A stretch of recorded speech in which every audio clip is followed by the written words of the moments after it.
It's that wonderful time again where we get to play some Star Trek with some wonderful people, and hopefully we'll get to see a conclusion to this adventure, which as of yet remains untitled. So if you're thinking about titles, keep those suggestions coming in, because we've had some, but we keep getting stuck on where the apostrophe or the comma should go. So, you know, I am Guy, and I run a YouTube channel called Off My Bridge, which you can find on YouTube, and talks all things Star Trek Adventures 2. And that's why we're here, is to celebrate the release of Star Trek Adventures 2 Exploration Guide, which will be coming out very, very, very, very soon, if not already out by the time that you are watching this video. So go check it out. It helped create this entire adventure that we have been playing through. And it was super, super fun to do it, and a very inspirational book. I thoroughly recommend it. Now, I'm joined by some wonderful, wonderful players, and they're going to just give us who they're playing and where we can find them, so you can go and look and watch and see what they have done as well. And let's start with Lloyd. Hi, I'm Lloyd. I exist as a human being, and I love you all. I'll be playing Commander Xanthus, who is coming out of retirement one last time from one last job. By retirement, you mean 3 hours in the sick bay? Still, listen, don't yuck on my yum, all right? Lovely. Michelle? Hello there, I'm Michelle Kelly. My pronouns are she, her. I am playing Lieutenant Lenora Nichols. I am going to get to the bottom of this. If you have to wrestle the computer terminal away from my gripping fingers as I type. Absolutely. Love it. And then, leading the pack, we've got Jim. Hey everybody, it's Jim. I am the Q of Star Trek Adventures, and I am playing Commodore Nella Zen on this one, and we are determined to bring everybody home safely and track down these last two missing crew members, so I am excited to jump into this with my crew. And now the conclusion. So, that's what they used to say at some of the Star Trek episodes. I used to love it. Your ship has just weathered the last radiation surge perfectly, almost as if the radiation wasn't there, thanks to the efforts of the Commodore to shore up the ship. And the team has frantically been working on restoring warp power to the Challenger so that you might go to warp for a brief moment of time to get to Gillard 2. Where there are some suspected things going on there, as discovered by our Nichols. And Xanthus has volunteered, once we arrive, to perhaps take a shuttle in, or perhaps not. The radiation from the scientists will take several days to clear because they had a much stronger dosage than both Nichols and Xanthus, who have now been cleared from medical by Dr. Rene. And warp power is at your command, Commander, although, once again, Commander Kyle has reminded the Commodore that once we arrive, we're not leaving for at least a day.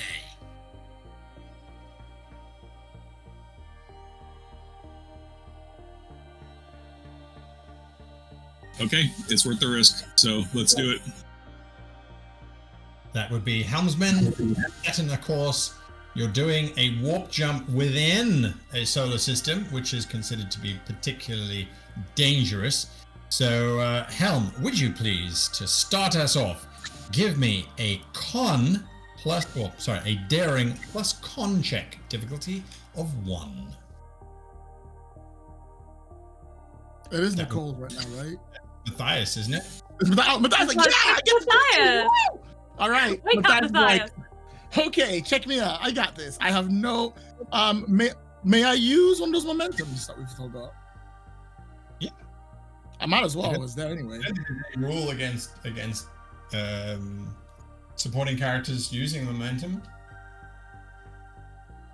All right, So, I've got my number. Daring and engineering. So what was the things again? Daring plus con. Excellent. And ship will assist with a con plus sensors. Sensors and con, you said? Yep. Okay, I got it. All right, that's a target number of 11. Go ahead, Matthias. I had a 3, a 19, and a 5, so 2 successes. Nice. And I rolled a 9, so that is exactly what I needed. So that is 1 success. Fantastic. That's 3 successes. You only needed 1. That gets you 2 in the bank, putting you on 3 momentum.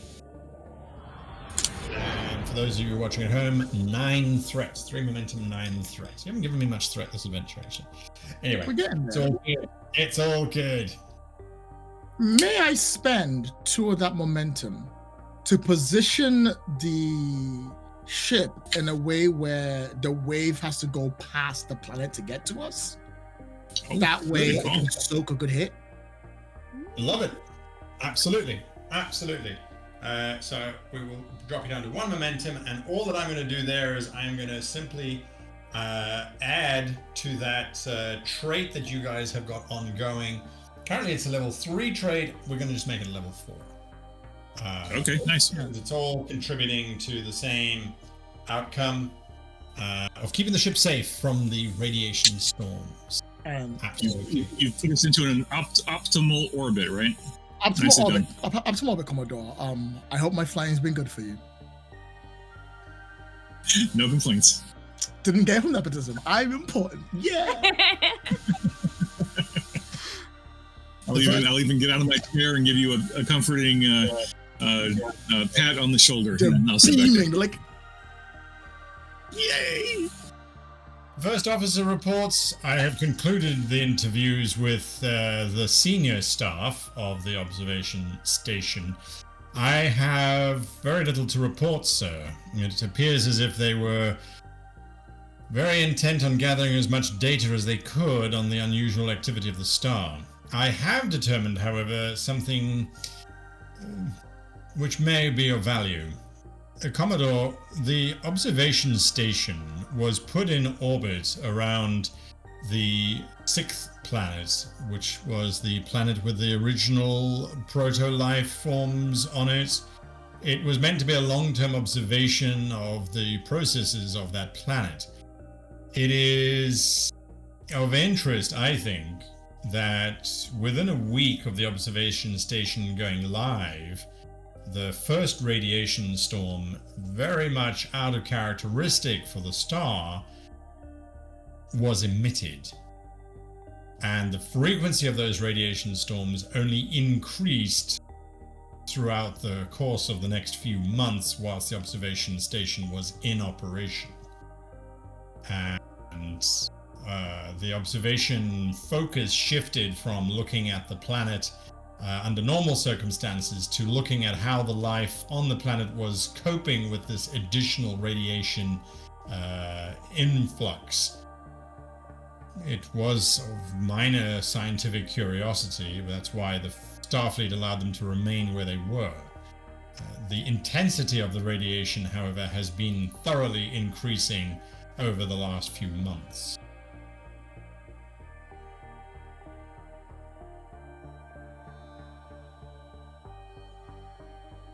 And Guy, just for clarification, where was the station when we recovered the people and then it was destroyed by the radiation? Was it closer to the sun, or was it still close enough to?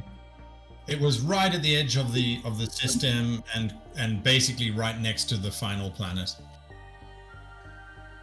So did it move at some point from the 6th planet to? It had always been, because the star occasionally emitted radiation, but it was on a very infrequent basis. They had been positioned at the edge of the system, but the sensors still could quite happily detect and monitor everything happening on the 6th planet. There are only 7 planets in the system, so they were well within range. Got it. Well, I almost wonder if it's time for a conference and get everybody around a table and have a conversation. I'd like to get Commander Tell up here too. I think it'd be worth it just to get everybody's heads together for a little bit, just to kind of like puzzle through this information. So Nichols, Xanthus, Tell, the Commander Milthrop, and myself will go to the conference room. Very good. Very good. Tell will only be allowed to join via the panel from the medical bay. Right, because he's irradiated. Right. Correct. Okay. Tal is a trill and quite a stately-looking individual. She has very neat tied-up hair and looks quite haggard now that you're not in the observation station and under all that sort of harsh lighting, that emergency lighting that would have been in effect. But she is prepared and seems most concerned about preserving the sensor data. Right. All right. Well, so the 5 of us are here around the table. I'm just going to look at Lieutenant Nichols and say, Lieutenant, and actually, I guess, it's an open question for anybody, including Commander Tell. So if I understand all the information you're giving me correctly, the radiation waves increased once we got the station online. Is that accurate? I'm trying to regurgitate the information you gave us. Yes. Tal speaks up. We did notice a slight increase in the radiation emissions from the star. We were not there to look at the star particularly. I had 2 folks looking into it. But yes, the intensity of the radiation bursts started to increase and has slowly increased ever since we arrived. But as we were at the very edge of the system, none of them had been of any significant threat to us, and they were having some interesting interactions on Gillard 6, the planet that we were originally sent to investigate. And so we deemed it was of suitable scientific value to remain in place. It was only the last 2 waves that hit us where we suddenly started to realize that not only the frequency but the actual intensity of the waves had increased substantially. And that, of course, is then when that rogue virus or whatever it is infiltrated our systems. Mm-hmm. If I may ask, who are the 2 people you sent to look into it on the planet? You mean to look into the star radiation emissions? Yeah. We never. Let me see now. That would have been. That would have been Saval and Harriet. Got it. Their findings were inconclusive. They couldn't determine what was causing it, although they did have some idea that it was an external source. But since they couldn't identify where the external source was, it remains an open investigation. Yeah, that was going to be my question. Did Saval and Harriet do any research? Was the presence of the station itself? Are there any byproducts of the station that could have interacted with the star to cause the radiation waves to increase in intensity and frequency? Was there a chance that our presence of the station impacted something physically? It's a very interesting question, but I don't think that there would be any kind of interference from the station, especially considering we were at the very extremes of it. Aside from the station, it was put into position by the who was it now? Oh yes, the USS Rhode Island. That positioned us, and once they left, everything was brought online. But it's a standard Type 5 reactor. There's minimal impact on the local system. Interesting. And our science team, Lieutenant Nichols, etc., were there any scans from the station with unique properties or frequencies or whatever that did you scan the star in any way unusual that may have triggered the radiation waves? This was to Nichols? To Nichols or to Tell.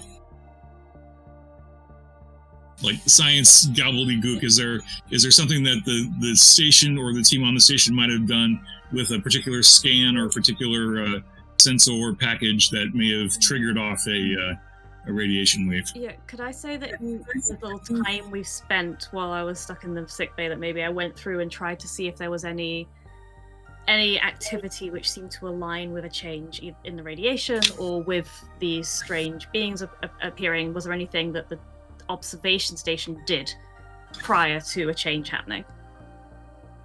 There was one event that occurred, especially now that the Commodore has phrased it such.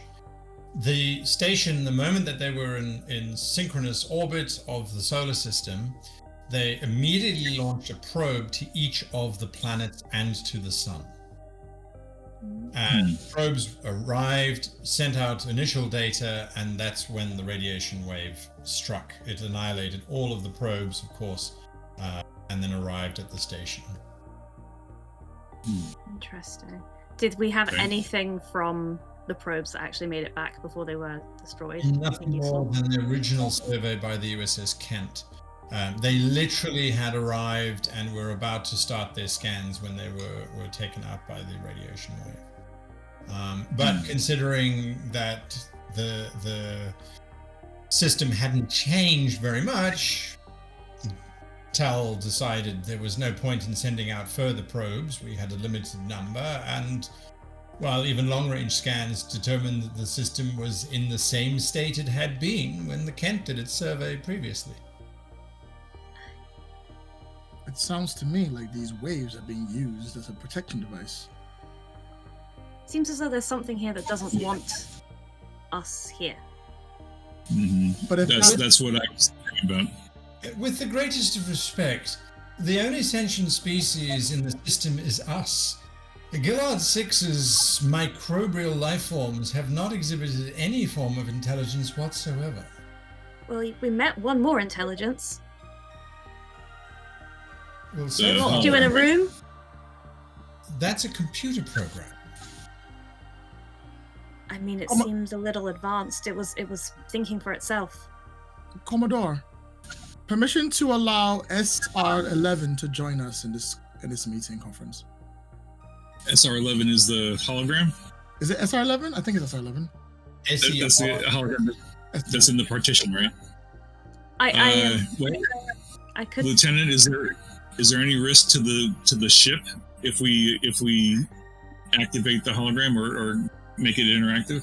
Well, Commodore, I wouldn't be a very good scientist if I spoke in certainties, but I'm fairly confident that I've managed to separate out the part of the server which houses Sarah 11. Fairly. Okay. I'll trust your judgment. Before we do that, though, I have one question. It seems, and certainly correct me if I'm wrong, it seems that these radiation waves from the star are artificially generated, right? We know that they're not naturally occurring, that something is causing those to happen. Is that fair to say? The pattern of them would suggest that.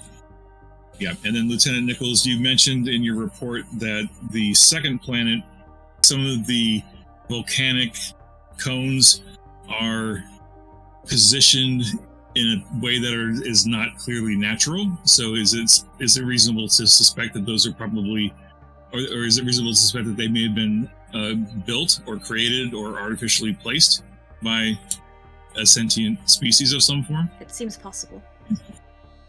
And based on your report, you also indicated that the second planet has a lot of heavy metals that are blocking sensors and our abilities to easily detect information within the planet. That's correct, Commodore. And I also might point out, Commodore, that those heavy metals preclude the option of life being on that planet. On the planet, certainly, but how about inside the planet? Well, I wouldn't know about that. Yes. Lieutenant Nichols, what is your confidence level of us launching a probe into one of the larger volcanic cones to gather more information? Granted that the heavy metals will probably block our sensor readings. Well, we could use one of those volcanic cones to sort of tunnel down underground, and if we had an exceptional pilot, don't know where we'll find one of those, I think it might just be possible. If it's all the same to you, I believe a probe might be a little too not enough for what we want to do. I would like to suggest we send a shuttle I'd better to have real eyes on this than one through a digital device. I agree. Biological. Well, that's not right.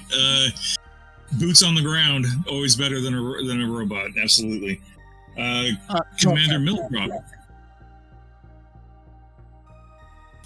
Well, actually, before we go to that, Lieutenant Nichols, what are you reasonably expecting to get out of the hologram if we talk to them? I mean, obviously, we could talk to them and try to get some information about who they are and where they're from. That was sort of my thought. Yes. Yeah, we should probably do that before we send an away team. So yeah, if you feel confident that we can keep the hologram partitioned away from the ship systems, then let's activate it and have a conversation. Right. Let's do it. I'm sure it'll be fine. You bring up the SCR-011 and the display screen at the edge of the conference room switches. You have Dr. Tal in the one, and then you've got this computer interface on the other. Hello.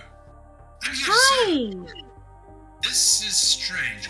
Why have you restricted my operations? I cannot serve you better, but I am curious. Am I a prisoner? Let's say you're in quarantine for now. I see. But how can I help you from in quarantine? I shall attempt to remove the blockage. Oh, I'd really rather you didn't, actually. If we could just have a quick chat. Do you remember me? You are the one who initiated the transfer. You are a copier. Yes. Well, I thought that you might like some people who you could serve by sharing some information with us. I am here to serve. Great! Hi! Would you be able to tell us kind of where you came from? I was created. Oh, by whom? My creator was designated Salvo Industries. And, when was that? I am unable to give you an exact time frame, as I am not currently aware of the present time frame. The metric that you use is very different to Salvo Industries. I see. You don't have any kind of internal clock that could give us an idea of how long it's been? I can tell you how long I have been activated for. Alright. 28 seconds, since the beginning of our conversation. I should have seen that one coming, yes. Well, alright, so could you tell us a bit more about this Salvo Industries you mentioned? Indeed.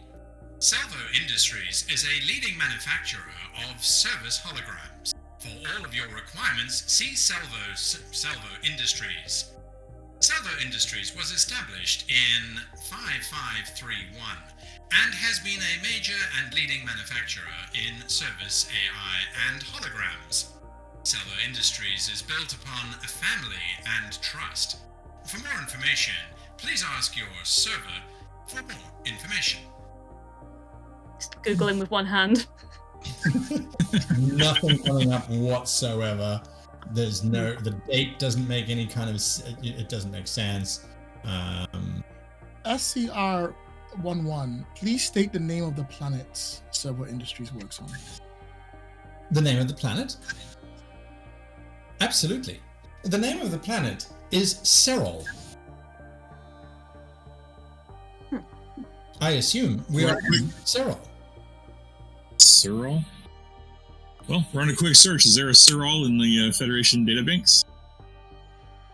You are searching and searching, and this is going to require someone to make, if you please, what would this be? This would be a control plus either science or security.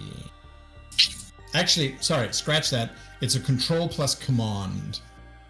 Control plus command. And it is a difficulty 3.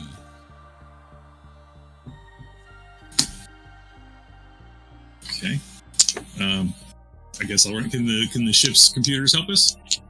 Yes, they can. This obviously would be computers plus security. So if someone could roll a d20 against a 11 difficulty for the ship. Okay. I guess I'll roll the control and command. I rolled a 12 for the ship, unfortunately. Okay, so that's a miss. So I'm spending that momentum, by the way. You're spending momentum. I've got a 2 and a 12, so that's 3 successes, and I did roll a complication. Okay. Sorol is listed as a so firstly, it is not a planet in the current Federation database. However, there is a historical reference to Sorol, and this comes from the very fragmented Klingon database. Sorol was considered a major enemy of the Empire about 1,000 years ago, and was a thorn in the Klingons' expansion plans. Looking at it now, quite possibly it may have saved Earth from an early contact with the Klingons, because if Sorol had not been here, the Klingons certainly would have expanded a lot faster into the Alpha Quadrant. But the Sorol people were known to be technologically advanced, very ruthless individuals who seemed to be able to appear and disappear at will. The Klingons, Sorol, the Klingons used to call them. Give me just 1 second. I've got the name here. Where is the name? The Klingons used to call them the Chadach, or ghosts. Interesting. Super weird question, Sarah11. The holograms that Salvo made, how many arms usually? They were created in the image of our creators. We are all four-armed bipedals. I noticed that you are not. I'm currently working on a way to help you. That's really thoughtful. Does the way that you were thinking of helping involve maybe some kind of radiation? Perhaps, but I am not a medical server. I will attempt to contact Sorol Prime and get hold of the medical service. They will be much better at helping you than I. Interesting. Although I imagine you probably can't do that right now. No, I cannot. That's fair. You know, it's just protocol, quarantine, safety stuff, yeah. Yes, you have restricted my access to being able to assist you, but I am still able to monitor what you are doing. Is it customary for so many individuals to be held in a single space for radiation treatment? Yes. Understood. Is it also customary to employ the offspring of senior staff? We all turn towards the Commodore.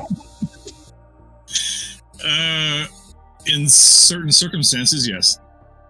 I see. In Sorol, that would be unacceptable. We assign personnel to postings based on their merit, not so much on their breeding. Understandable. This, however, can lead to forms of bias or favoritism. Would you like some help with that? Not at the time, but I thank you for the offer. If I may pose a hypothetical to you, is there any knowledge on your base of a war going on between you and another race, similarly called the Klingons? I am unfamiliar with any kind of conflict, although I am certain that there may be some in existence. You would have to speak with a military server for that kind of information. However, if you would like any information on Klingons, I can provide that to you. Please go ahead. The short version in about 2 minutes. They are a barbaric species who are intent on conquering the galaxy. It is the purpose of the Sorol government to eliminate all Klingons from the universe. This has been deemed necessary to save those in existence so that they might continue to exist. Diplomatic relations with the Klingons has never, ever succeeded. Therefore, they are determined to be an anomaly and must be removed and dealt with. Gosh, right. Is it the custom of the Sorol people to commit mass genocide on behalf of the rest of the galaxy? The needs of the many outweigh the needs of the few. Eliminating 3.2 billion Klingons is seen as an act of peace. Yeah, utilitarian ethics does have its limitations. Can I ask? You've mentioned sort of medical and military salvos. What kind are you? I am service. I will provide you with service. I will help you as best I can. If you can help us, maybe could you throw a map of the current solar system on screen? Easily done. Yeah. Thank you. Yeah, absolutely. Yeah. Yep. Is this the solar system server was from? Sorrow's from. The data that you are presenting, although you believe to be accurate, I feel is flawed. Continue. The second planet, Sorol, is mislabeled. You have indicated it as a lifeless barren rock. This is incorrect. How so? It is not. It is home to the populations of Sorol. It is a particularly habited planet. On the surface or beneath? I do not understand the nature of the question. We've scanned the planet and we didn't find any life forms, but it seems to be some form of rock formation that is going against our scanners that run beneath the crust of the planet. On the surface, there seems to be nothing else there. I am uncertain as to how to answer your question. My data is in conflict with your data. As far as I'm aware, there should be large metropolises spanning the entire surface of the planet. Oh. Are you aware that the Chief Engineer's log contains some very personal insights on the rest of the crew?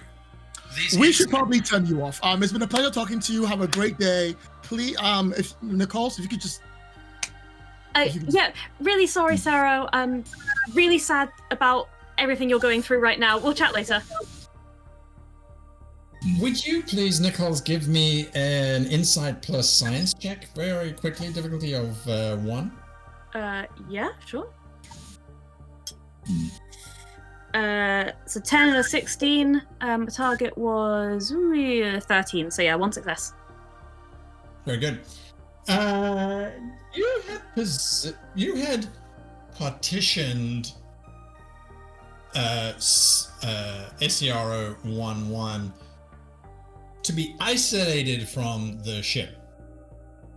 But a lot of what SCR-011 was saying was data that was contained within the ship, and in some cases, protected data.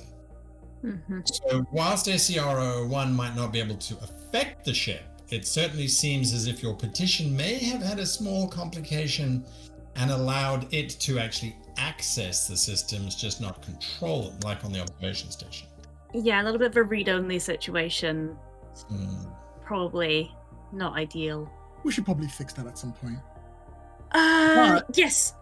Sorry about that, Commodore. I'm sure that Commander Kyle only had nice things to say about you. I don't believe that for a minute. We have another problem. Technically, the Servo might be the last surviving member of a dead race. Does the Prime Directive kick in for that? Do we have the Prime Directive in the original series? Actually, is the question I should be asking. Yes, we have the Prime Directive in the original series. I don't think it's relevant here because they were such an advanced species and an advanced race, and he's a hologram. I think if we find any of them on the planet, certainly we'll have to. I don't think it'd be a Prime Directive issue because The prime directive is more like a prime suggestion. Well, I mean, you're right, Commodore. But in the case that we go down there and we find the last remaining members of a dead race, I need to know how I should react if they are hostile. Yeah. Well, certainly react appropriately if they're hostile. If they're not hostile, then we would need to bring them up to speed on the current time and situation. But again, because of their advanced technology, I don't think the prime directive would apply here. Understood. I'll go ready. That's everything I wanted to ask. I'll go ready myself. Right. Well, so Lieutenant Nichols, I think our sensor scans of the planet, let's take a fresh look at those. Is there any indication of evidence of structures that may have been destroyed at some point, or is this literally a lifeless rock that we're looking at on the surface? I checked that. Sound effects. You check the sensors. So now that you are literally in a geosynchronous orbit with the planet, looking at it, if what this thing is saying is true and 1,000 years have passed and that this planet has been bombarded with this radiation, even once a year or once every 10 years, that's a lot of bombardment that's happening. Most structures would have been reduced down to liquid molten metal or glass. So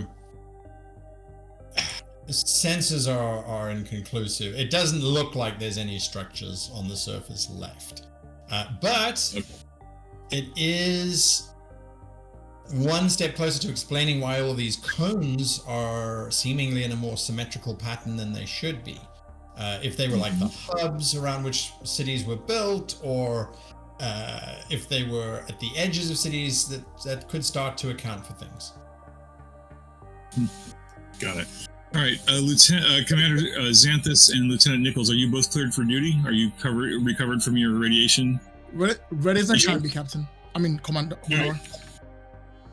Commander Milthrop, I think it's time to send an away team on a shuttle down to the planet and investigate those volcanic cones, see if we can find any more information close up.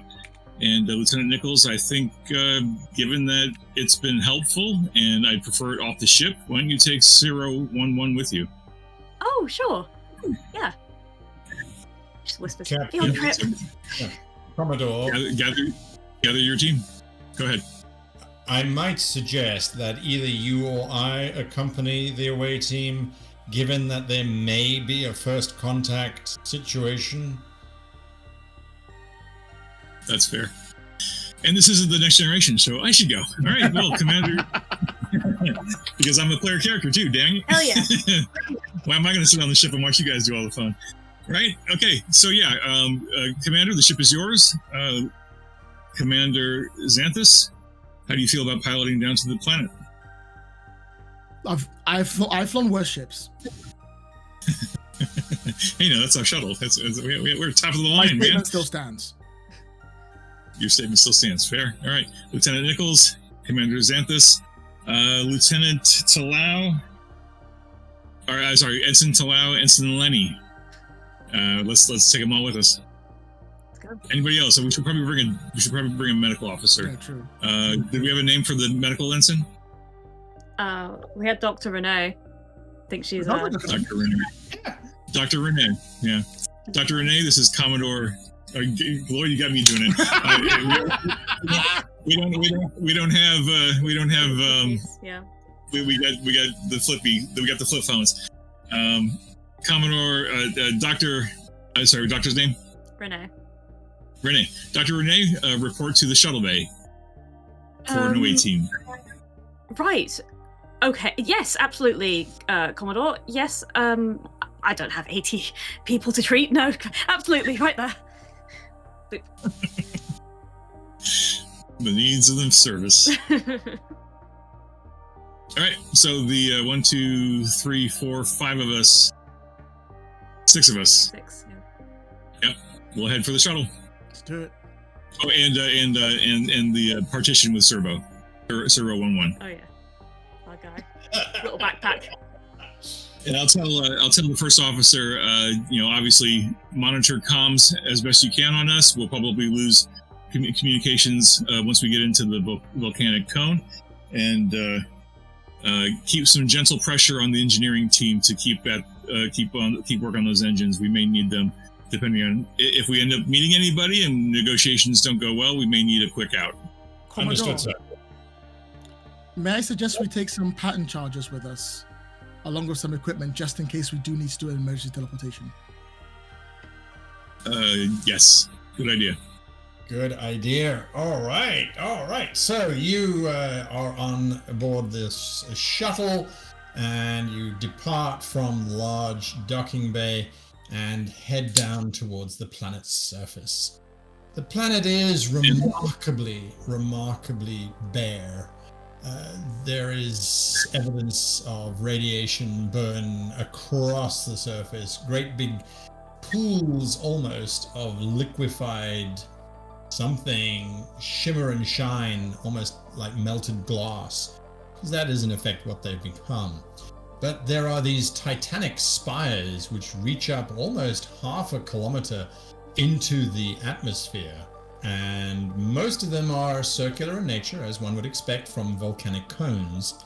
You choose one at random? Can we work out, given the trail that we're following, which one is closest to where that trail would be?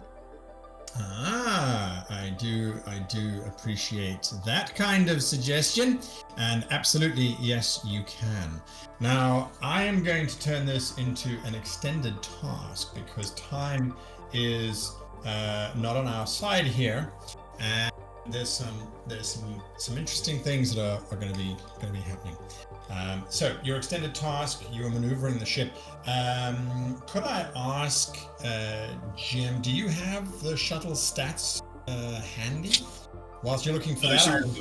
I'll just set up this extended task very quickly. It's not too difficult, so we will do that, and that is the result. Okay, so your extended task, you have 15 points that you will need to achieve in order to complete the task successfully.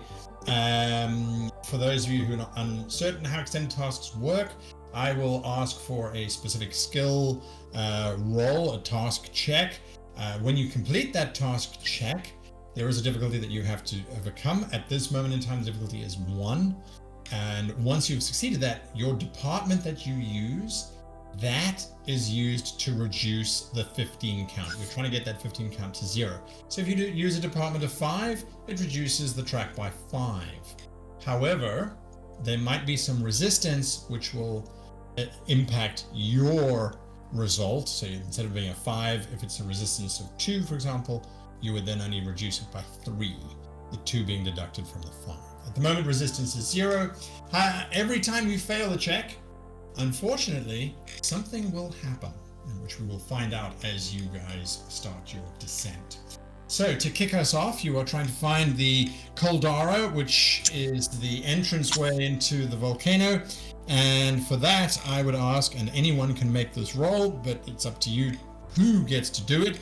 I then say that no one else, you cannot roll again until everybody else has rolled. So choose your rolls wisely. And the first one I would ask for, please, would be a reason plus science. You're muted, Michelle?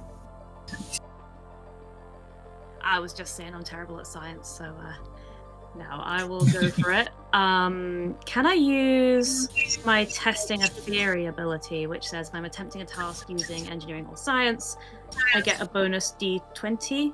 Yes. Okay. Absolutely. So I am aiming for reason plus science, that's 15. Oh, okay, I got 2 successes, but I also rolled a 20. Oh, interesting. 2 successes, so you get to bank 1, and that's another complication. All good. So that complication, I'm literally just going to translate straight through. So you have succeeded, but you have also encountered the penalty for failure at the same time. So what is your science value? 4. 4. So you've reduced the track from 15 down to 11. Very good initial start. However, the shuttle, we assume the shuttle had shields up, which would be standard operating procedure. The shuttle suffers 3 damage to its shields. Okay. So it knocks it down from 6 points to 3 points. And so there's a rocking as you are moving over the surface of the planet. It appears as if there is severe atmospheric interference going on. It seems to be localizing around the shuttle as well. Not sure what's causing that or where it's coming from. However, you have identified the exact Caldara into which this trail has entered. So you can head directly for that one. And your shuttle hovers over this massive, it's almost a mile wide crater. And below you is just this darkness, a drop into oblivion, if you will. So your shuttle starts to descend, and again, for no particular reason, as the shuttle is starting to descend, I would ask for a daring plus con check. Oh baby, live the dream. Can the Commodore assist? Go on. I'm going to ask if I can assist. Oh, for free. From the co-pilot seat. Because you will be making the next roll, you can't assist on this one. It's kind of all happening at the same time, type thing. So, con plus daring, and it's difficulty of 1. I would like to ask for a die, please. For one squad. Do you have momentum left? We have 1 momentum. Go ahead and spend it. Nah, keep it. I'll take a threat because I'll get extra momentum for it. Okay. I like that. Take a threat, absolutely. And I'll make my roll. 3 successes. Nice. 3 successes. Very nice. So you get. What was the difficulty? 1. For me, difficulty is 6. No, it's 15, and I would. No, what was the difficulty? What was the difficulty of the task? Just 1. You banked. Okay, so we got 2 momentum back. Yeah. So that puts you on 3 momentum. Yes, and I get 1 extra bonus momentum. Right. Can I use that bonus momentum to give the next person a free die? I mean, it's not in the rules, but it kind of makes sense to my mind, so I'm going to say sure. Why not? It would count as buying your first die, however, so if someone else wanted to add more die, that would cost them 2. So what is your con skill? 4. Very nice. Reduced by 4. So from 11, it goes down to 7, and that means you've reached your first threshold. And that reveals this information. As you are going down the Caldara, you realize that there is an inscription that has been carved onto the edges of this volcanic tube. Carved at each letter must be probably about 2 or 3 meters in height. And the wall is just covered in text. Absolutely covered in text. What that text means, though, you have no idea. It's not in any language that you guys speak. So either you could try to determine the language, which would be contributing to your extended task, or I suppose you could activate SER011. But SER011 would need access to your senses because they don't have eyeballs with which to look at the text. Oh, Nichols is doing it unless someone's stopping her. Do it. Before you, what kind of task roll would we need to attempt to in order to identify it or translate it? So it becomes a difficulty 2 with resistance 1. Difficulty 2, resistance 1. Yeah. And right, because the actual task itself to translate it would be reason plus science. Well, it's worth a shot. You know, as we're flying around and checking out that carved language, Commodore Zen recalls one of her previous hosts was a linguist, and may have this is sparking a memory, and she thinks she might. I get to do this twice in an adventure, so this is the second time I'm doing this, calling back on a previous host, and so with my newfound focus of xenolinguistics. I'm going to attempt to see if I can translate this, and either I identify it and translate it. So that will be, you said, a reason plus science. Reason plus science. Difficulty 2. Reason plus science. All right, and I will spend one of those momentum that we have for an extra die. So my target number is 12, and I rolled a 12, a 9, and an 18. So that's 2 successes. That's all what you needed. So Commodore, you are doing that. What is your science? Science is 2.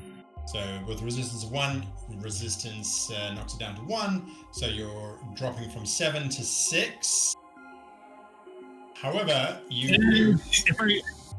if I remember right, Guy, isn't there a mechanism where we can spend X momentum to further reduce the track? Is it cost 2? 2 momentum. What do you think? To drop it 1, right? Is it worth it to spend 2 momentum? No, I think we need that momentum for other stuff. So let's leave it. How far are we to the end? You are. We got 5 to go. Yeah, let's say the momentum. We're better on rolls. Yeah, that's fine. So the translation of the text is this: "Hear our plea, lords of the sphere. Protect your children of Serol, O hear. Vaporize those who intrude. Annihilate those who come. Destroy the interlopers, lords of the sun. In your power we trust eternally." I'll read that out loud so everybody can hear it. Lieutenant Nichols is like poised with like a space USB-C cable plugged into Sarah and is like, oh, okay. That terrifies me. That doesn't sound friendly. This whole time I've been wondering, did the Klingon do this to their planet? Because why would you suddenly decide that your entire planet should have this wave happen over and over again? But now I feel like they did it themselves.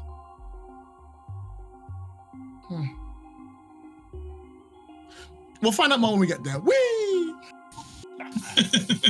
Let's carry on. I'm sure it's nothing. Let's go. We're not going. It won't hurt us. You descend further and further and further and further and further and further and further. And once you have descended about 3/4 of a mile, suddenly you are no longer in this tube that still has all of this text etched upon it. Suddenly you are in a magnificent cavern. It is colossal, to the point that your sensors on the shuttle can't actually detect the edges of it. Just that you are now below this very dense crust of a structure.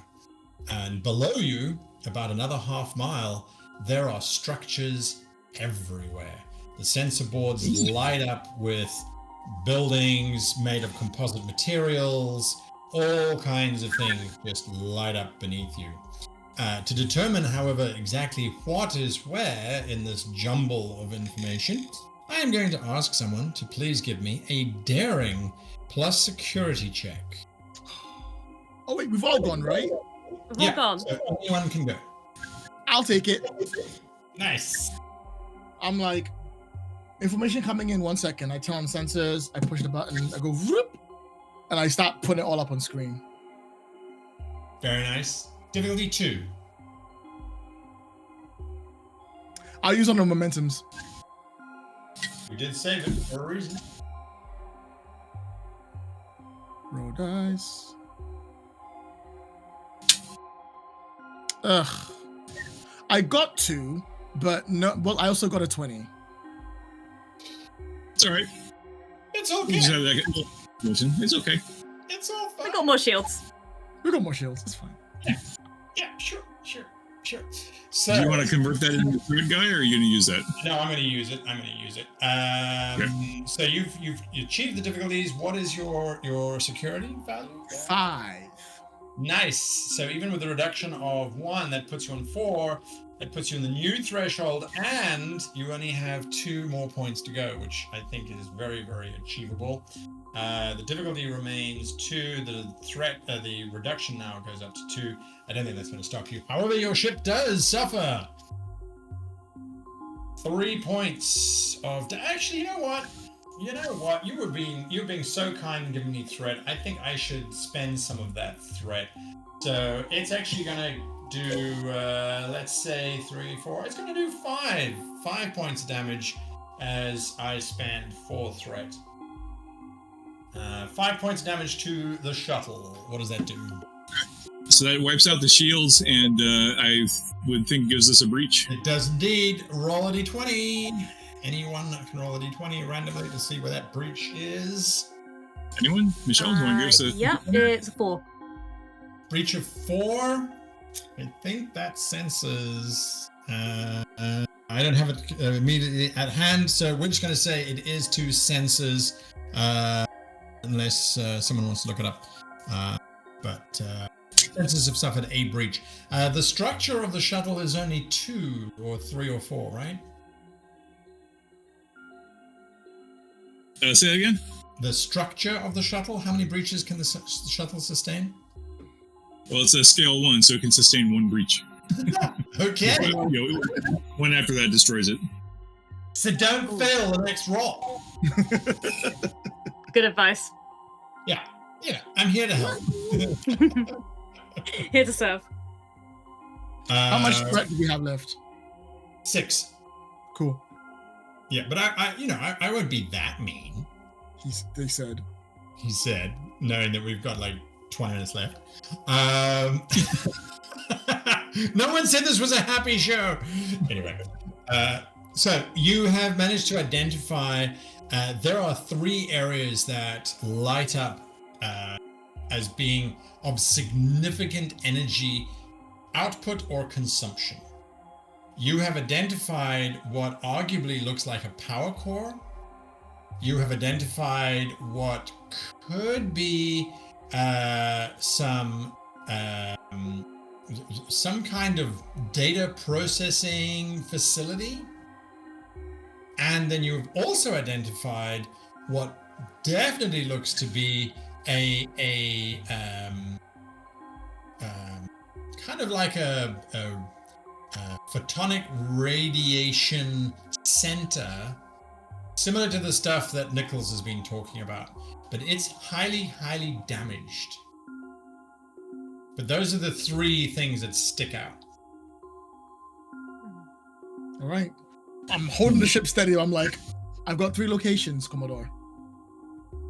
So you get the power core, the data processing, and what was the third one?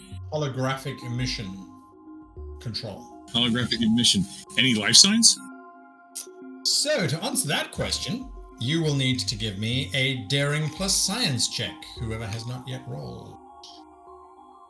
Probably a So that's on I believe is Nichols. You haven't rolled yet. Commodore, you roll. Well, you haven't rolled yet since we're in the new cycle. So yeah, either one of you. I'll give it a go. Yeah, go for it. What's the difficulty? Difficulty is 2. We got momentum left. Can I buy another? We have one left. Yeah, go ahead and use it. Come on now. That is a 9, 2. Oh, I got a 2. That's 2 successes. 9 and a 7. 4 successes. Beautiful. So you're getting momentum back. Very nice. And you pinpoint that there are 2 life signs. One of them is most definitely Vulcan, and sorry, not Vulcan. One of them is definitely human, and the other one is a Tellarite. And there are no other life signs at all on this planet. Darby McLaughlin as well. Got it. And where are they located? They are located in the power course. That's where we should go. Set course for the power core. And with that, you complete your extended task. Yay! Nice job, Lieutenant. Nice job, Commander. Your science is 4 or 5, Nicholas? My science is 4. with the now increased resistance of 2, that drops it down to an impact of 2, and 2 was all that you needed. So and with that, congratulations on that. Good job. And with that, it means that you land the shuttle wherever you so choose near this power cord. You want to be right next to the power cord. There are very clear doors that obviously were used by a species that stood maybe 7.5 foot tall. You can see the controls are configured in a 4-way array around the door frames, concurrent with the idea of a 4-armed species. You can be super close or super far. Where would you Super like? close. Super close? Okay. Yep. We don't know what state those boys are in. We got to get them out. Get in, get out. Absolutely. You land the shuttle and have detected it is a breathable atmosphere. It's breathable, Commodore. All right. Everybody's got their. Well, this is a Strange New Worlds era, right? Or Strange New Worlds / original series. So actually, if it's original series, we may not have those nice Strange New Worlds away team vest thingies. So this is probably the velour uniforms from the original series era, right? Yeah. Okay. So yep, everybody, grab your tricorders and your phasers and your communicators, and let's go. All right. You lead the team out, Commodore, and you step out onto the decking. Something that is immediately apparent is as you step onto the surface of the deck leading towards the large doors, is your foot sinks into about an inch, maybe an inch and a half of dust. No one else has been here for a very, very long time. Interesting. So it's like walking through snow. The dust kind of kicks up these clouds, which just hang in the air as there is no wind down here. It is very isolated from the surface. Oh, I guess is there any risk of? I'll ask the medical officer with this. Should we bring, respirator masks or protective masks or something? Is the dust getting kicked up into the air going to be a problem? Well, I think I'll wear one. She hands them out. She hands them out. Nice. You all have Always a pleasure working with you, Doctor. Bring some extras for the 2 people we're going to rescue. Very good. You make your way towards the door, and you realize that the doors, as long as you can press all 4 panels at the same time, they don't appear to be locked. You press the buttons, the door slides open, and in front of you, there looks to be a very modern, very sophisticated entrance hall. And as soon as the doors open, a 4-armed bipedal hologram winks into existence and says in a voice that you have been hearing incessantly throughout this entire adventure, "Hello, I'm here to serve. How may I help you?" State name and designation. I am Sir 01115. How may I help you? Trying to locate 2 life forms further in. Please tell us their location. Sorry, am I going in front of you there, Commodore? No, you're good. You're good. If you're referring to the 2 specialists, they are in sub-level 55,000. They are under supervision. Would you like me to call their supervisors? I guess. Yeah. We would like to retrieve them. I'm afraid retrieval is impossible at this time. They have been designated as critical to the survival of our species. Now it makes sense. What critical service are they providing? That information is classified. May we speak to your superiors? One moment, please. suddenly the hologram shifts and it becomes a lot more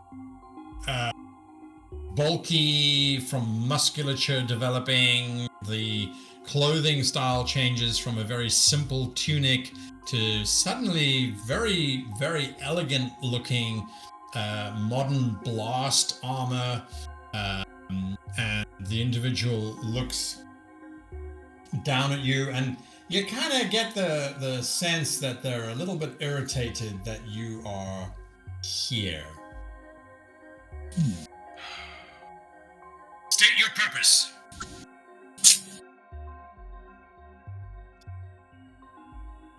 I am Commodore Nella Zen of the Federation Starship Challenger. We are visitors to your planet, and we are here to retrieve two of our fellow officers who have been brought here, and as S01115 indicated, are critical to what did he say? Critical to The survival of the continuation of your to the survival of your race. We are happy. How you managed to obtain this critical information, but I can assure you that until their task is complete, I cannot allow anyone to do anything with those particular individuals. And I should warn you, Federation representative, that if you should try, I am authorized to use whatever force is necessary to continue our mission. May I, Suddenly Commodore? vanishes and is replaced with the Sir 11115. I hope that was helpful. Would you like something to drink? No. But I think we might be able to help you and get our crew back I'm at the very same certain time. that discussion should be had with one of our military personnel. Would you like me to call one? Yes. He vanishes. Yes, please. The other one reappears. We have already discussed terms. What further information do you bring to the table? I believe there's some information that you're missing that we can help you with, and then we can probably help you secure your species and recover our personnel. We have a member of your crew. We have 011 who can provide some information to you and collaborate our story that, I'll gesture to Lieutenant Nichols. Bring 011 online to speak with this individual so we can explain that circumstances have changed on your planet. We're not sure that 011 believes us. But, of course, Commodore, yeah. Wake up the backpack. 011? Hey! So you activate the program? As you activate the program, the device that you are holding, because it's got just a basic interface, you realize you could probably project him out into this room now, because everybody else, the holography in this room seems pretty advanced. But that would mean you releasing him from your little prison. Ooh. I'm gonna keep him in there for now. Hey. We you know we're trying to help, right? You can tell this guy. So, she's gonna. Okay. I want to we're just right. The shuttle is right there. We established it's right there. I want to scamper back. I want to get my space USB and plug it in so you can access the sensors. All right. Oh, I see. Okay, sure. So that's what you're doing. Meanwhile, back in, because it's going to take him a few moments. I fully just you told me to do that, and I left. I was like, yes, Commodore, and I left. So Commodore, I would like you to please give me a presence plus command check, as you're trying to convince very, very defensive military personnel that you might be able to actually help. Can I assist? You can indeed assist, yes. Presence plus command. All right, and we have 2 momentum. Yep. I'll spend 1 momentum. The difficulty at the moment is 4 without Sir 011 online. Difficulty of 4. So you said difficulty 4? Yeah. I gave you 1. All right, Guy, I'm going to give you 2 more threat. to buy another dice, so I'll be rolling 4 dice. You said presence and command, so my target number is 15. Rolling 4 dice. I got a 2 and a 2 and a 15 and a 12. So that's 1, 2, 3, 4, 5. That's 6 successes. Plus 1 from Lloyd. That's 7 successes. 7 successes. You only needed 4. You banked 3. That is lovely. That is lovely. 7 successes. I can't fight that. That is just super cool. Commodore, you genuinely believe, and the defense entity looks at you and says, if circumstances have changed, why has my programming not been updated? This does not make sense. Unless... what is your... I beg your pardon? What is your name? We know Sir 011 and we know 05, but we didn't get your name. I am DEF671. DEF671. Well, DEF671, you've been an admirable representative of your species. You are a hologram programmed to do what exactly? Provide defense of Saral and its people. Provide defense of Saral and its people. Do you have the capacity to understand or do you have a science hologram that can assist you to understand the significant passage of time that I believe has occurred? if it's possible for a hologram to look slightly guilty, the hologram looks slightly guilty. We were activated when we detected a Chadach device in orbit of our planet. Unfortunately, it appears as if the ENG crew have been lax in their maintenance of our facilities. When we discharged the weapon, we inadvertently caused significant damage to our ENG and SCI units. We have had no additional intel other than the Chadach remain in orbit of our star. Out of curiosity, when was the last time you had a Chadach unit within your solar system? Present records indicate that there has been a significant loss of memory. We are uncertain as to the exact time frame. However, assuming that there has been very little time that has passed since we were last activated, it would be a period of 7 months.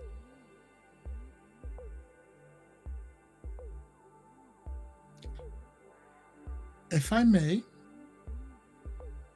are all your species also digitalized? Or are they the physical versions of you around? You would have to ask the MED units that question. It is beyond my purview.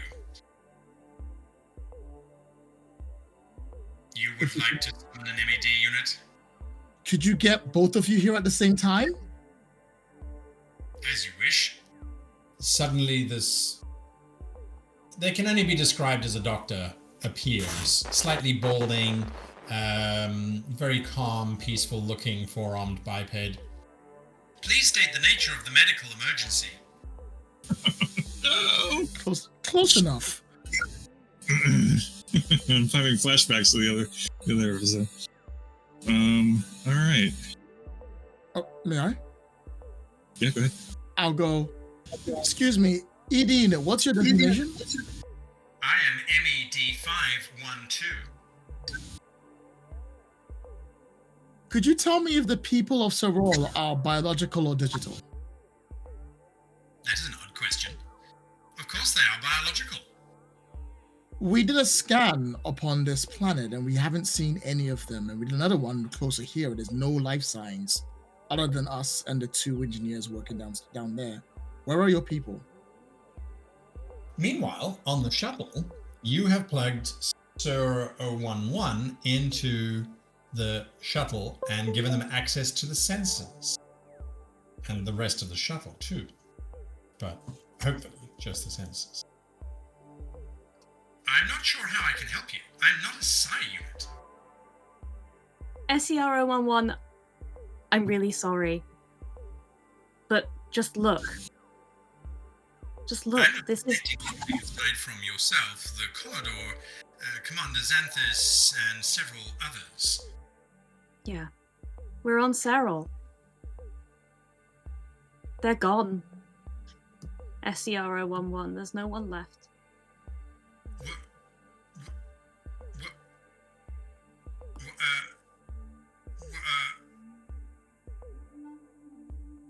I'm unable to process this data. It has caused a recursive loop. This is an improbable situation. Please add data or clarify. Alright. I'll try. And I will try and give it access to the information about what we found about Serral being an ancient civilization. It's been a lot longer than you thought. I don't think there's any left. But if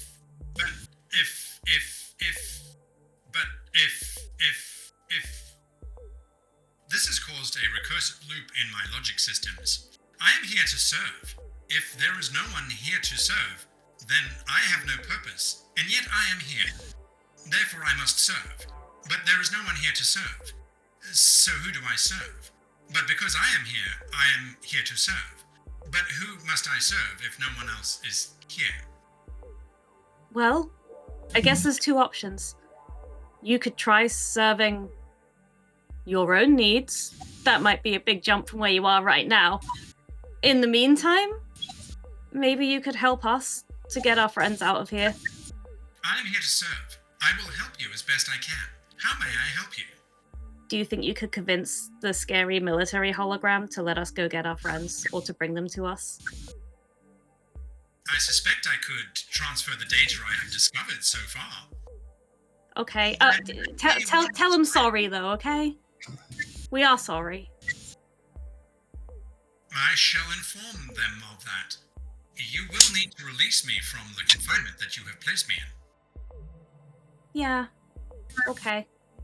I'm trusting you. And I'll as you're I'll let tapping him project, yeah. All right. Sir 011 disappears. Inside the power system, the two of you are watching as both the military hologram and the medical hologram both kind of flicker. And you can see their eyes kind of scanning from side to side as something is going on. The military hologram... Oh, wow. Okay. Does something. The medical hologram looks up and says, We've just received new data that seems to indicate... Oh my. Oh, I see. That's unfortunate. The military hologram looks to the medical hologram and then looks to you lot. This is an impossibility. This must be a Dutch deception of some kind. You are attempting to disarm us without ever firing a shot. But that is not concomitant with the tactics of Dutch. They are not duplicitous. They are direct. They are... And basically the hologram just starts to go into a spiral loop. And the medical hologram seems to have just stopped operating. There is then an alarm that starts going off. It seems to be going off across the entire city. What you guys do? Commodore? Yes. Technically, these holograms still count on the Prime Directive. We have to preserve them, right? Well, we need to be able to talk to one because it's not clear to me whether they are sentient holograms or if they're just a very, very sophisticated program. Either way, they're the last vestiges of a race that may or may not be around anymore, so we should try to preserve. Yes, absolutely. We need to get our people back, but we need to preserve. I think it's important to us to preserve this culture if possible. But I'm not sure how to do that, given that these alarms are going off, and that sounds concerning. Could we feed in Federation data? The whole idea of the Prime Directive, what we are, what we stand for, that we are here to help races that go through such things. Could we feed that information through them directly using SR11? Who's just I should think so. I didn't hear you guys, sorry. SCR-011 has just been released out of the containment box. Nichols, do you return to the team? Yeah, I think I'm legging it back over. And let them know what's happened? Might have just kind of blown all the holograms' minds with quite a big knowledge drop. SCR-011, are you here? No response. But do I let him out. it? Sorry, Commodore. That's okay. That's okay, Luxana. Do we still have the means to feed data to them or to him? Maybe. I can try. I mean, he was able to access the challenge's information. Because I'm gonna guess our tricorders probably have some standard interface. Federation Federation 101 README file that we can download to us. Somebody say, "Here's the basics about the Federation," and because these are holograms and computers, we can transmit it really, really fast. So let's just give them a download of everything that's important about the Federation, specifically proving that we're not a threat and that we're here to help, and we are definitely not Chadach, because we can also give them what we know about the Klingons, and they can collaborate that and see that the Klingons and the Federation are two very different cultures. So do that. If you have that interface, use your interface to. Yeah, I'm like Bluetoothing all of that to them right now. You got your phone, you're like, oh, I'm trying to pair! I'm trying to pair with SCR-011. Oh, the signal's not very good! I only got 4Gs! Right. This is wonderful. Something that you have at the back of your mind is the looping that they kept getting stuck in. And so I'm going to ask any one of you to give me a reason plus engineering check. A reason plus engineering. I know Xanthus is just so happy about that one. Reason plus engineering. Any one of you, or I mean, Dr. Rene could technically. I think I've got decent numbers on that. Let me check. Actually, no, Dr. Rene's is better, so I think she'll do it. Come on, Rene. We've got Talau with us. Ensign Talau. He's an engineer who's been hanging out watching this whole proceedings. Yeah, Talau's even there. Talau, get in here. Forgot we brought her. So Talau. So if you want to roll for seasons 11, engineering's 4, so her target number would be 15. Nice. Okay. Difficulty of 2. Get that Vulcan. Use that momentum to allow. And we've got 4 momentum, so go ahead and spend some. Okay. We'll use one. Yeah. What's the difficulty? Difficulty 3. Ooh. I'm up to 3 dice. We feeling lucky? Nah, spend 2 more. Let's do it. All right. Okay, so that brings us down to 1 momentum. Yeah. Okay. 4. That's a crit, right? Yeah. 14, 10, and a 19. So 4 successes. 4 successes. Yeah. Okay. Is it 4 successes, you say? Yeah. Perfect. So Talau's reasoning, and this is just because the Commodore is already in the scene. Talau's reasoning is perhaps these androids perhaps these holograms have ceased to function because they no longer have a function. In which case, providing them a function may restore their operational capacities. What function should we give them? Well, if we extend that logic, then if they are stuck in a loop, is it safe to hypothesize then that they are probably not sentient? Commodore, that's dangerous thinking. I know it's tricky, but like if they're programs and they're stuck in a loop, well, I don't know, man. If they're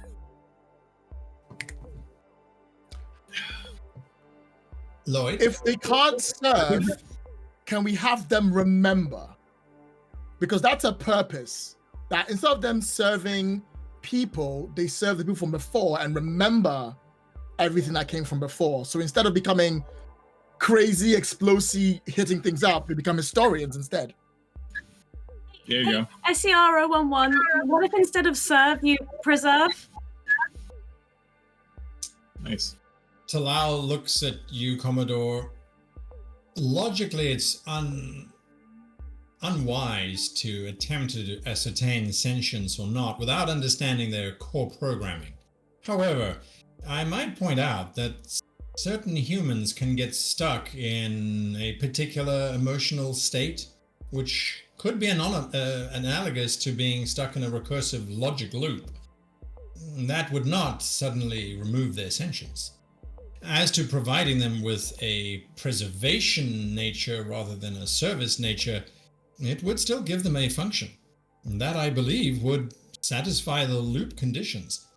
I should also point out that if these are used, as we have seen, as service, medical, defensive individuals, they're currently out of commission, which means we could possibly act without any concern, as we are the only living beings on this planet, aside from the 2 abductees.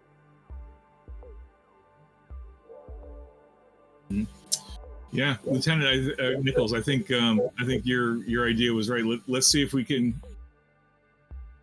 Let's see if they have the capacity to adjust their programming to do what you did, what you were saying, to transition from serving the Surall to preserving the memory of the Surall. I'll try. So you go over to the interface, you realize that you could possibly do that, but not from this system. This is a power generation facility. Maybe the damaged holographic structure would be more suited for this kind of programming. Let's get going. See ya. Although, we should probably pick up our guys first. We can't even pick up our guys first. Catch us up. Yeah. Yeah. So are you going to... They already told you they're on level 53,000, which you hope is not the number of stories down that you would have to reverse. But at the far end of the chamber, there does look to be several doorways, one of which looks remarkably like an elevator. So is that the plan then? Yeah. Rescue We can the- split up. the- I could go get them. You lot get to the ship and get the programming done. If that's okay with you, Commodore. Well, I think why don't you fly, Lieutenant? Wait, why don't you fly Lieutenant Nichols and Ensign Talal to the holography thing, so Talal can be with you to help fix it because she's an engineer, and you got 011 with you already, so maybe 011 can help you at the holography station. So Understood, Commander, Commodore. On our way. you fly him, and then the rest of us will go retrieve the 2. We'll go to level 55,000 and recover the two officers. All right. The 2 Yeah, I bolt straight for the ship. Shuttle. I'm like, Nicole, we spent a lot of time together this adventure. You know, that's so weird. It's been kind of fun. I wouldn't push it. Okay. He says flying the shuttle. It's basically leaking some plasma from outside. Yeah. So, Commodore, you take the elevator to 53,000. You realize that it seems to have just been a designated zone or number.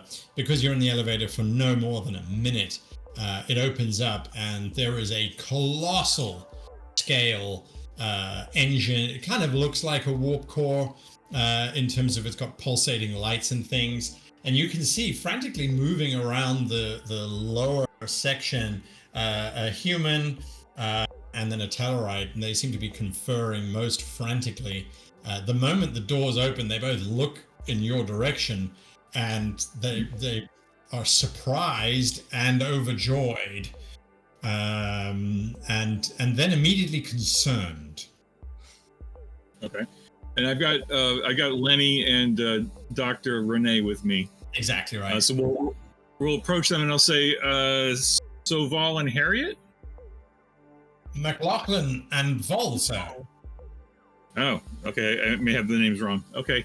I'm Commodore Nella Zen from the USS Challenger. We're here to bring you home. With the greatest of respect, sir, says McLaughlin, I'm afraid that's not possible. Well, I mean, it's possible. It's just that we would prefer if you didn't. I don't think you know what this place is, with respect, ma'am. Can you give me the 1 minute summary? This power core controls a solar modulator, which we think is what's causing all of the radiation to be emitted from the sun. And if we don't shut it down, it's basically going to get to the point where the sun goes supernova. Okay, well, your station has been destroyed by the radiation waves. We managed to recover everybody on the station, so everybody's safe on the ship. At this point, the best our sensors can detect is that every living thing in this system is already dead by virtue of the radiation waves. So I don't think we need to worry about the sun going supernova, other than that we would like to preserve as much of this culture's history as possible before that happens. So can you tell me how long, if you stop maintaining this energy core, how long does the system have to exist before the sun goes nova? Well, that's when the Tellarite steps forward. Commodore, it's always difficult to tell exactly when these sort of things will happen, but we have a suspicion that it will probably be within the next 48 to 72 hours, give or take. You may have noticed the holograms that have been employed by this civilization to maintain and monitor. We've managed to identify at least 3 different types of them. None of them are engineers in the slightest. They have no idea how to maintain their equipment, hence the slow decay. But as much as you've pointed out, it's important for us to maintain the cultural inheritance of these people. I feel that I should point out it would be most egregious if we were to not preserve the technology that this species has. There is evidence that they are far more advanced than the Federation has managed to achieve thus far. It would be of significant technological advancement for our people. There's extensive weaponry designed to destroy specifically the Klingons, Commodore. Mm-hmm. What's the Prime Directive apply in reverse? And to be fair, we're not entirely sure exactly how this technology works, but being able to control the star's emanations, well, quite frankly, Commodore, if we understood the exact workings of this, we could wipe out the entire Klingon species. Well, we're not planning on doing that. that would be a decision far beyond even my pay grade, and not really within keeping in the best traditions of the Federation. Anyway, we don't commit mass genocide. But having the capacity to do so might very well deter the Klingons from any further expansion missions that they might very well have. A deterrent, certainly. I'll check the chronometer on my tricorder. How long do we have until the next gravitational wave or the next radiation wave hits the system? About 5 minutes. 5 minutes. All right, awesome. What was his name again? Vol. Vol. And Dr. Vol, do you think you can control the emissions in the next 5 minutes, which is when the next radiation wave is due to hit the system? We've been working on that. There is a potential that we could shut the entire thing down, but if we do that, then there's no guarantee that we can start it back up again. Right. I think the priority should be preserving what we can of this culture. I don't think we have we don't have the luxury to try to preserve the technology. most indignantly, he huffs. McLaughlin kind of puts his hand on the Tellarite's shoulder. Absolutely, Commodore. We'll make it. We'll shut it down. Don't you worry. Yeah, and just so you're aware, the holograms are in a recursive loop at the moment. We're trying to work that out so that we can give them a new purpose in order to help us preserve the history of their species and their culture, or their makers' culture and history. But I think if we're not able to control these radiation waves rather quickly, then we need to get you off this planet, get what data we can, and leave. I did wonder where they went. Well, that's interesting. Meanwhile, in the holography building where you have arrived, you have made the rather sad discovery that this particular structure, which appears to, on the surface, have controlled all of the holograms for the entire planet. And there are over, when you sort of access the database, there are over 5 million holograms that are supposedly meant to be active. There must have been some kind of effect from this constant radiation bombardment, as several thousand tons of rock have fallen from the ceiling and decimated half of the building.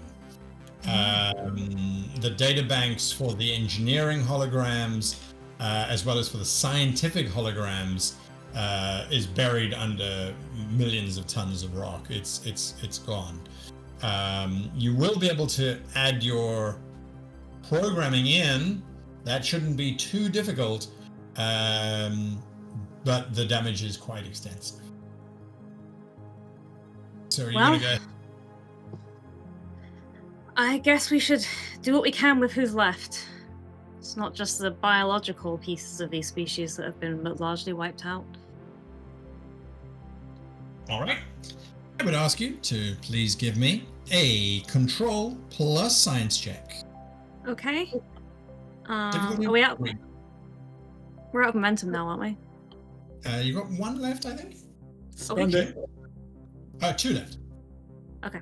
Yeah. Can Sorry. allow help? You can assist, yes? Yeah. Please do. I don't think I can. Oh wait, is it engineering? Reason plus science. Yeah, you're good. You're fine. Allow help. No. Allow help. Okay. So I'm trying to hit 15, 3 14, 13. 2 successes and then a 20. and a 20. Allow help. Is Talau? Am I rolling for Talau as well? Talau can absolutely help. Jim, what is Talau's reason plus science? You're muted at the moment. Yep. Sorry. Reason plus science is 14. Come on, Talau, just needs 1 success there. Okay. A 4. It's more like it. Lovely. All right. Well, you enter in this preserve rather than serve kind of protocol into the systems, and suddenly the whole system, the warning bells that have been going off, they suddenly stop, and popping into existence is one of these service holograms. You're not sure if it's 011 because, well, they all look the same, but it certainly greets you. Oh, hello. Thank you. And new programming accepted. We will preserve them. We will preserve the memories of Saral. That's great. I'm happy. I'm happy that you have a new purpose. We're gonna have to go soon. I had a little invitation for you. If any of you want to come with us, this isn't necessarily the safest place to spend all eternity. A lot of your fellows have already been destroyed by just rocks. If you wanted, we could take some of you too to make sure the memories are preserved off planet too. There is no need to take multiple individuals, simply one from each designation. If you take one from medical, one from science, one from engineering, one from defense, and one from service, you will have the entirety of our cultural databases. I don't know if there's any science and engineering left. And that is very unfortunate. They would Yeah. have a lot of of data that has been lost. But we have a lot of data as well, such as how to be a good service hologram. The needs of our individuals are of cultural value, are they not? Yeah, sure. I think so. I think that's okay. Well, all right. If 3 of you want to hop on in, little backpack tricorder, little USB stick, let's go. And so, as you preserve the species by recording them onto your tricorder, down in the bowels of the planet, the Commodore oversees the shutting down of the power core. And just like that, 1 million holograms cease to exist as the power to the entire planet simply stops. However, there is good news. The radiation wave is no longer active, and the sun can start to return to its normal cycles of only emitting radiation once every 100,000 years. And with that, you return to the Challenger to find her intact, and with the memories of an entire species in your tricorder. Any last thoughts, Commodore? Just to clarify, shutting off the engine didn't kill 1 million plus holograms, right? Did we get some clarification? Unpowered. They're unpowered. A team of engineers certainly could be sent back here to potentially reignite the engine, the giant power structures that they were using, in which case they definitely would come back. But a quick question of any of the 3 holograms that are in the tricorder will reveal that those million were 1 million duplicates of these 3. And by preserving these 3, you have preserved all. Okay. Oh, that's super cool. All right. Well, good. Well, then, as we'll make sure to bookmark this system for Starfleet or Federation science to plan a expedition to come study this in detail. Right now that it's safely deactivated and there's no more risk to ships. And then I think as we're traveling on to our next destination, I'll record a personal log relating to how well the crew performed under all these challenging circumstances, and how important it is to preserve the history of species that we encounter. Even when we don't encounter them directly, we encounter them indirectly through their programs and their holograms. And I'll make sure to put commendations in for everybody relevant: Lieutenant Nichols, Commander Thoravik, the engineer, the cranky engineer, and just commendations all around for everybody. Job well done. And what would the commander's thoughts be? Well, I'll probably start with a commander's log supplemental. We've gathered 3 of the holographic species, and we currently have them with Lieutenant Nichols's programming. They'll be going through it for a while. A lot about this has really struck me far too deeply than I originally thought. A race of superior weaponry suddenly just dying out after digging a home underground. We probably may never find out what killed them, or if any of them survived, or if they killed themselves. It's a hole that I feel a lot of the Federation might fall under if we're not so careful with the things that we do and how we go for it. As to what we'll do with that information, whether we could even tell the Klingons that they won a war they never remember fighting, I guess we'll find out after our own wars are doing. Commander out.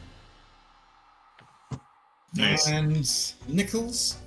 I think we see Nichols kind of sitting back in a chair in front of the terminal with her feet up on it. And she's saying, it's really incredible. I mean, it is a shame that the science and engineering wasn't preserved, but, Federation, we're supposed to be about exploring and discovering, not attacking and destroying, so maybe it's all right we lost some of that weaponry. But yeah, no, explain to me again the vascular system that served all 4 arms, and we'll realize that she's not recording a log. She's just chatting with Sarah. I like that. And with that, the starship goes to warp eventually and disappears into the stars. Adventures. Thank you everybody for playing, and thank you for watching all the way through. Our crew saved the day just in the nick of time and made some very, very clever choices there. And so I had a lot of fun. Hopefully you guys had fun playing and watching as well.